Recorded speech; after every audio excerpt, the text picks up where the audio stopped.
If you're happy and you know it, clap your hands. Or panic. You should panic, because panic is always part of the solution, which of course it isn't. So if you are a leader, if you are a teacher, a coach, a parent, if you're an exercise professional like me, if you're in a leadership role, and people are looking at you or wanting you to give them direction, to help them, to motivate them, to inspire them, whatever it is that you feel that you're responsible for in a leadership role, do we have an option to panic, freeze, can't cope? Or do we have to be optimistic, positive solution finders? And I don't know about you, but I'm in a position where I have no choice. I do not have a choice to panic. I do not have a choice to flight, because there's a stress situation. If anything bad happens, if there's a challenge, a problem, something that needs overcoming, if we're responsible for making things better, we've always got three options, and the human body will provide us with those physiological options. We can freeze, panic, we can run away, we can flight, or we can turn and fight. The interesting thing though with the flight option is, if you're in a leadership role, if you're a parent, a teacher, a coach, a boss, a pastor, you are responsible for other people. Obviously you can't run away. It's too hard to run with 20, 30, 40, 100, 1,000 people. You have to turn and fight the challenge. You have to overcome the solution. You have to be the optimistic person. Now, easier said than done. If you don't have any other option, there's a great quote: how strong do you know, or how strong are you until strong is the only option? You don't know how strong you are until strong is the only option. Well, how do you know how positive you are, how optimistic you are, how much of a solution finder you are until it's the only option? And I'm going to challenge you that I think we're in a position as leaders right now where we don't have an option. We have no right. I think it would be irresponsible in a world where our kids are bombarded every single day with fear and panic and worldwide pandemic and all of the big challenges going on in the world. As their parent, as a teacher, as their coach, as an exercise professional, surely we have a responsibility to prove to our kids that it is possible to be positive, to be a solution finder, and to be optimistic rather than pessimistic. So how do we put ourselves into the position where we are that person all of the time? And again, I don't think we have an option. So do we have to put the plans into place? Do we have to have a strategy? Do we have to have is there a course? Is there a diploma, a degree, a doctorate degree on how to be a happy, positive person? And from someone who is accused on a day-to-day basis, pretty much every day somebody says, Rowie, you can't be as happy as you all the time, or you must be fake happy, or you can't be that positive and optimistic all the time. My response to that is always exactly the same. I don't have any other option. So my choice is to look at the bright side, to be positive, to be optimistic, and to find a solution to the challenge, not to panic. So, how did I become that person? Have I always been that person? And are we born with a genetic DNA that says you're going to be a happy, positive person? And the challenge I've got with any kind of genetics or DNA, or I was born this way, is sometimes I think we use that as an excuse for I can't change. So it's awesome if you are, I'm born a positive person, which means I have to be a positive person. But if I say, well, I'm a negative person, I was born this way, that then says I've got no choice. I can't be a happy, positive person. And I just don't believe that's true. I believe we have a choice as an adult, as a human being for that matter, and regardless of who you believe in or where you think we came from. Is it possible that one of the things that we are, or what differentiates us from other living, breathing creatures, is freedom of choice? We get to choose. So how do we become happy, positive people? And I can't really remember if there was a specific time and change. Maybe it was when I started getting puppy dogs. That little tinkly sound on my tiles, and I just love hearing that, is my 20-year-old little puppy dog called Brutus. And he certainly creates for me a an aura of positivity and an environment of wanting to be happy. How can you be unhappy when you're surrounded by happy puppy dogs? So I could start with that. Animals have been always one of my strategies, one of the things that I've always put into place to make sure that I'm a positive, happy person. And the neuroscience behind that, there is a psychology behind that, but there's also a physiology behind that, is one of the neurotransmitters that produces happiness in our brain is oxytocin, the love drug. And when you pat a puppy dog, when you invest time with people that you love, and animals are just so unconditionally loving, aren't they? That it's really difficult. Well, I can't be unhappy when I'm around my puppy dogs. They just make me smile all the time. They make me laugh. They add such value to my life. So what do you need to do if you don't have any other option other than being a happy, there's a good word, I'm a happy person, other than being a happy, positive person who's a solution finder? What do you need to do to make sure that you as a person can be that person all the time? And I always use this example. When you travel on a plane, and you might not have done that for a while, but when you travel on a plane, they always will share with you, in the case of an emergency, a mask will fall out of the ceiling. Make sure that you're breathing first before you try and help the kids to breathe or the old people to breathe or anybody else on the plane. Don't look after anybody else, because if you're not breathing, you can't help anybody else. And I think that's the ultimate advice when it comes to being a leader, is that we have to live the example, set the example, be the example, so that people can see that it's possible. And the great question, how do I look after other people if I'm not looking after myself first? So I always go, obviously as an exercise professional, I always go to Healthy, Fit and Strong, but there's a big reason for that. Because when you are, what makes you healthy, fit and strong, then there's a lot of argument on how to get healthy, fit and strong. But it's pretty much not argued that to get fit, you've got to get puffed. And to get strong, you've got to lift heavy. You've got to overload every muscle, bone, body system to make sure that you're getting the changes required to get fit and strong. Well, the beautiful part about getting fit is you've got to get puffed. And when you work at 100% effort, you literally put into your brain the things that make you positive, the things that make you happy, and ultimately the things that give you a clear brain to be able to overcome challenges. So if you need to be those three things, you need to be positive, you need to be optimistic, and you need to be a solution finder. When you get puffed, you produce the neurotransmitters in your brain to make sure that you can think more clearly. Brain-derived neurotropic factor is fertilizer for your brain, and I'm using that one first because it also helps the serotonin and dopamine pathways to become stronger and more effective and to flow more freely. It's fertilizer for those connections. So if you want your serotonin neurotransmitters to work, which is your satisfaction drug, if you want your dopamine to work, which is your reward drug, you need brain-derived neurotropic factor. And that comes, there's nothing that produces that stuff more effectively than getting puffed and lifting heavy. So if you want to be a happy, positive person, and you could say, oh, it's too hard, I'm too stressed, there's too much shit going on in the world, I can't possibly be happy. Well, that's a choice, because we can all choose to get puffed and we can all choose to lift heavy. And if we get puffed and lift heavy, we produce brain-derived neurotropic factor, which gives us a clearer thinking brain, fertilizer for our brain, and produces those happy transmitters, including oxytocin. So if you run with your puppy dog, or you exercise in a group, or when you come home from a hard exercise session, you invest time with great people, you'll also have oxytocin, which is a happy drug, happy love drug.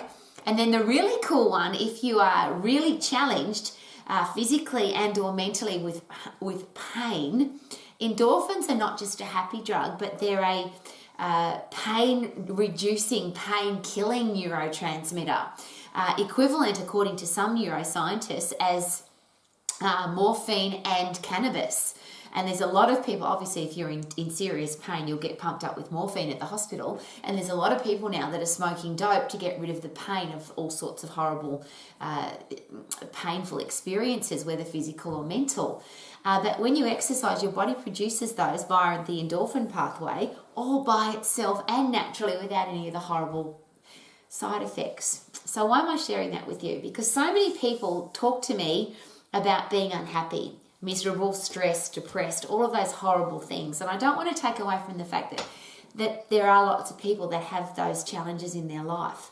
But I'm asking you as a leader, as a parent, as a teacher, as a coach, as a pastor, as an exercise professional, as somebody who is responsible for the motivation, inspiration of other people, do we have a responsibility to choose to be fit and strong? And it's a little bit more than that though, because there are plenty of fit, strong people who look good and they've got ripped abdominals and tight butt cheeks and they look great in a bikini, but they're still miserable and depressed. And people ask me, how come, Rowie? How does that even happen? Because we don't get the neurotransmitting changes in our brain from exercise. We get the neurotransmitting changes in our brain from intense activity, from getting puffed and lifting heavy. And the beautiful thing about getting puffed is it only takes 10 seconds. If you go from 0 and go as hard as you possibly can, within 10 seconds you'll have reached the end of your phosphate system and you will be puffed, which means you're forcing your brain to change. Now the connection there with heavy lifting or strength training or getting stronger is you can't sprint hard if you've got weak muscles and bones. It's just not possible. If you want to go as hard as you possibly can, you have to have strong muscles pulling on strong bones to allow you to do that. But the double whammy, is that when you lift heavy, you also produce brain-derived neurotropic factor, dopamine, serotonin. And to be able to lift heavy, you produce those anti-stress, and we probably should call them stress neurotransmitters, because when we get stressed, our body automatically produces epinephrine, adrenaline, and cortisol so that we can fight or flight. Ultimately, as a leader, remember, you've got no choice. You can't flight, you have to fight. And those neurotransmitters, I call them anti-stress, because when your body is pushed to move, they're movement drugs. So when you move, you then release all of the things in your body that now produce the happy drugs in your brain. So yes, your blood pressure goes up, and yes, your heart rate goes up, and yes, your blood sugar levels go up, and yes, your blood fats go up. But that happens, and then you can go, so you can fight or you can flight. And once you've fought and flighted, and as a leader you don't have a choice, you have to fight, you now produce brain-derived neurotropic factor, dopamine, serotonin. So they all go together in a beautiful combination package. So we get to choose to puff and we get to choose to lift heavy, and when we do, we get a brain change. However, there are some other things we have control over when it comes to positivity and being a happy person and being a solution finder. I can't do it if I can't force myself to be happy, and I can't change my brain without changing neurotransmitters. And the quickest way to do that is to get puffed and to lift heavy. The other great one is laughing. If I laugh, if I watch a funny movie, if I tell a joke, if I read a joke, if I laugh, I get that same brain change. I get serotonin, dopamine, and I get a rush of brain-derived neurotropic factor.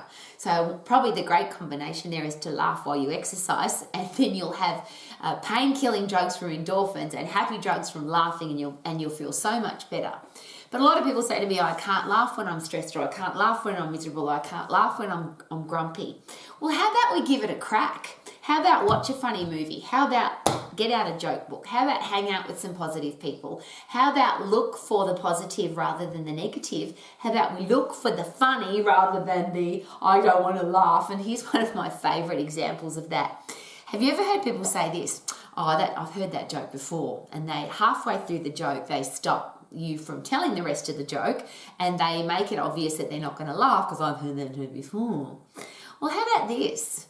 How about laugh at the same joke twice and get a double whammy whack of happy drugs through your brain? It's a bit like a great song. I've listened to some songs 20, 30, 130, 130,000 times because I love the song so much. Haven't you? Don't you have songs that make you feel good?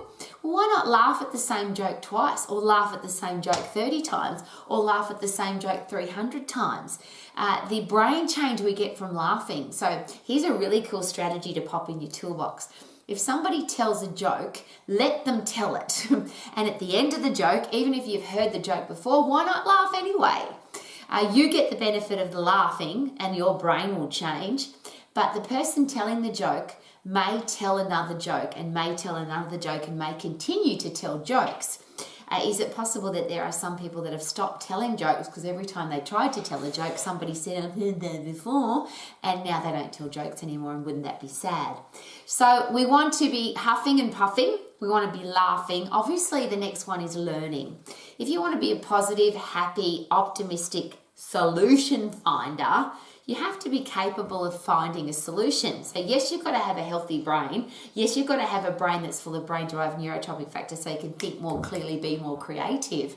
But you have to learn some stuff. You can't provide somebody with a solution if you're not constantly learning. So here's a great question. What are you doing every day to get smarter?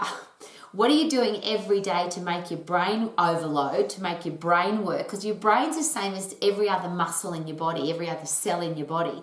We don't get stronger by lifting the same weight over and over. The only way we get stronger is to lift heavier than we did before, which overloads our muscles, which then pulls on our bones, which gives a strong skeletal and muscular system. Well, if you want a strong central nervous system, if you want a strong brain, if you want strong connections in your brain, you have to overload your brain. So you have to learn. Now, the beautiful thing is when you get puffed and when you lift heavy, you actually want to learn and you're more capable of learning because your brain's wide open to learning. But what are you doing every day to learn?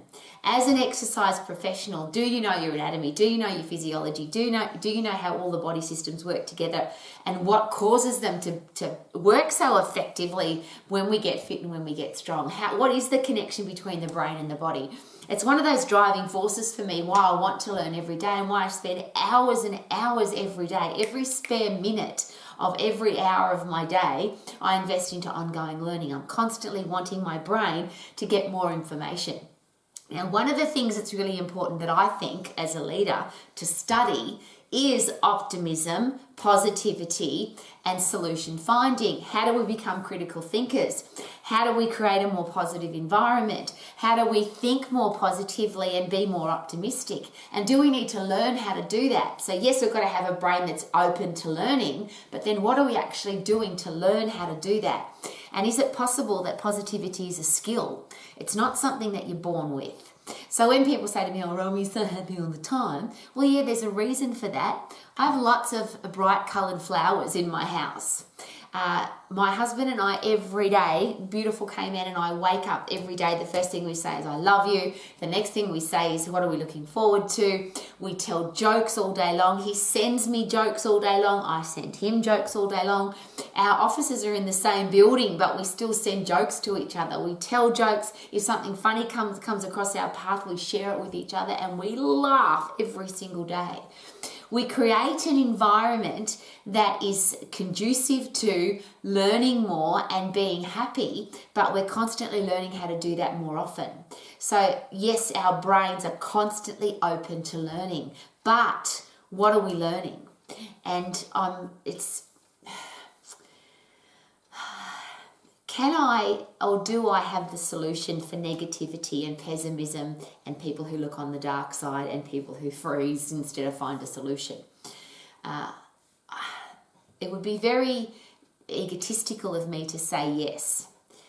But I'm asking very passionately from my heart to yours, as I always do. What if we chose to get puffed every day and not just once a day? Why not several times throughout the day? People often ask me, Rowie, how often should I get puffed? Answer to that question, how often do you want to feel good? Rowie, how often should I lift heavy? Well, ultimately that comes down to physiology. I've got to overload my muscles and bones. They need time to recover, to regenerate, and to super compensate. And for most people, that's going to be lifting heavy things once every 7 days, once every 10 days. If you don't lift very heavy, it might be twice every 7 days. But we get a choice to do that. Do we have a choice about opening up a joke book and reading a joke or not? Do we have a choice about the kind of music that we listen to? Some music's really depressing. If you've had a breakup in a relationship and then you go and listen to horrible, negative love songs that I broke up with my partner, it was terrible, well, of course you're going to feel terrible because music has a major effect on our lives. If you play happy music and listen to happy songs and hang out with positive people and have a life that's full of positive things, If you surround yourself with positivity, are you more likely to be a positive solution finding person? And I'm so passionate about this because I'm really concerned about our kids. I want our kids to be happy kids. I want our young adults to grow up to be old adults and grandmas and grandpas and have lived a life of, and life's going to throw stuff at us. We're all going to have challenges. We're going to have terrible things happen. We're going to have horrible people in our life. We could go broke. We could have an accident. There's a whole heap of crappy stuff that happens in our lives. But when you're a positive person who's optimistic and you are a solution finder, is it possible that your life's going to be a whole heap better and you will go through life with a set of tools that allow you to deal with those tough situations? And one of the things I always ask, have you been in a tough situation, in a challenging situation, whether it's been an illness or a Mother Nature's gone crazy or it's a worldwide medical crisis or a worldwide financial crisis? And have you ever had the privilege of having somebody in your life who's funny? Somebody who can tell a joke and make people laugh? And how much of a difference does that make when you've got that kind of person in your life? So what do we need to do if we can choose to huff and puff and do it several times throughout the day, if we can choose to lift heavy once, maybe twice every 7 days, we can choose to open up a book and learn. We can choose to sing happy songs. We can choose to hang out with happy, positive people or hang out with nobody, because if you have negative people in your life, will they have any influence on your life? We can choose now, and this is the really big one, the words that we use. And I think that apart from getting puffed and lifting heavy, this is probably the major change if you really want to be an optimistic, positive solution finder. If I say I can't versus how can I, there's a big change in words there, and it has a major effect on my brain, because if I say I can't, what chance have I got? If I say how can I, is it possible that my brain will open? I can say that it's raining. Oh, it's a terrible day, it's raining. And most people say that, isn't it? I'm going to go a step further. Why do we even talk about the weather? It's something we have absolutely no control over. So why do we whinge, moan and complain about something that we have no control over? So how about there's free water coming out of the sky? There's always a golden ball shining above the clouds. It doesn't matter what weather's happening. It's blowing wind and gale. Yeah, well, it's great for kite flying today, and the people that do those sailing things on the water, they're really excited because it's windy today.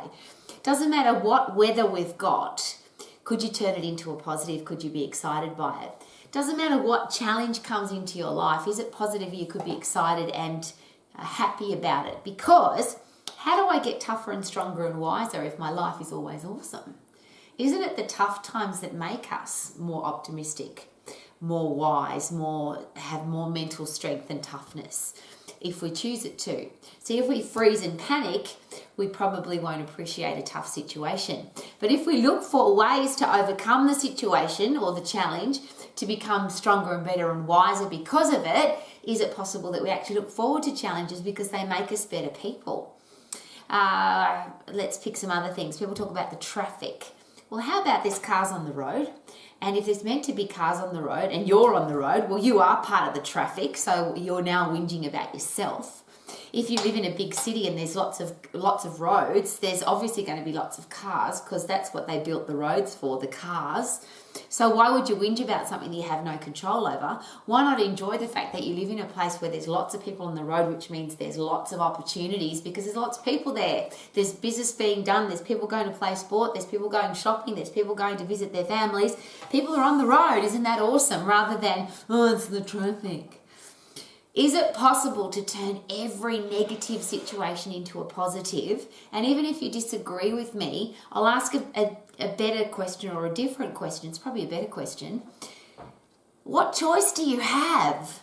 If you are a parent, a teacher, a coach, a leader, a boss, a pastor, what right do we have to be negative people? We have a responsibility. So you know what some people say to me? Oh, but you've got to be realistic, Rowie. You can't be happy all the time. Well, if you say that you can't, you definitely can't. I'm going to ask a different question. What if you can?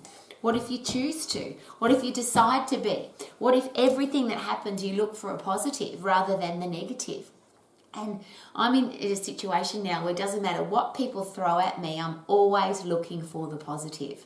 And there's two easy ways to do that. Number one is, if it's happened in the past, I can't change it, so I'm going to move on and forget about it. Except I want to learn from it and grow from it. So if somebody gives me a situation from the past that they're angry about or upset about, I always ask this question: what did you learn from it? So that it never happens again, or that if it ever happens again, you know how to handle it because of what you learned from that situation. So I can't change the past. I can't change the future. I can just decide that I'm going to have a better future and put some plans into place to make sure that I can have a better future. But is it possible that the world's going to throw stuff at me? So I might plan to get married, for example, and it rains on my wedding day. Well, could we say it's free water coming out of the sky and appreciate that? Could we plan for the tough times, and that makes us more positive, more optimistic?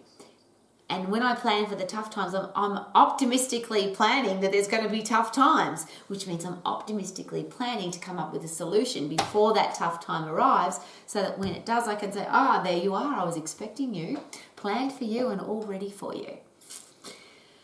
I'm asking this because every day I deal with people who throw real negative stuff at me, and they share with me their terrible negative life and all the horrible things that are going on in their life. And I feel that it's my responsibility to turn it into a positive. And it's not just to prove a point, because I've been accused of that too. Rowie, you just want to prove that you can be happy all the time. No, I want to be able to live the example that regardless of what life throws at us, we have the ability to turn it into a positive. We have the ability to be optimistic about it, and we have the ability to overcome a challenge and be a solution finder. So I'll ask this very personally. Are you as fit and strong as you could possibly be? Are you getting puffed on a regular basis to pump happy drugs into your brain? And are your muscles and bones, central nervous system and endocrine system really strong so that you can be in control of your emotions rather than having your emotions control you?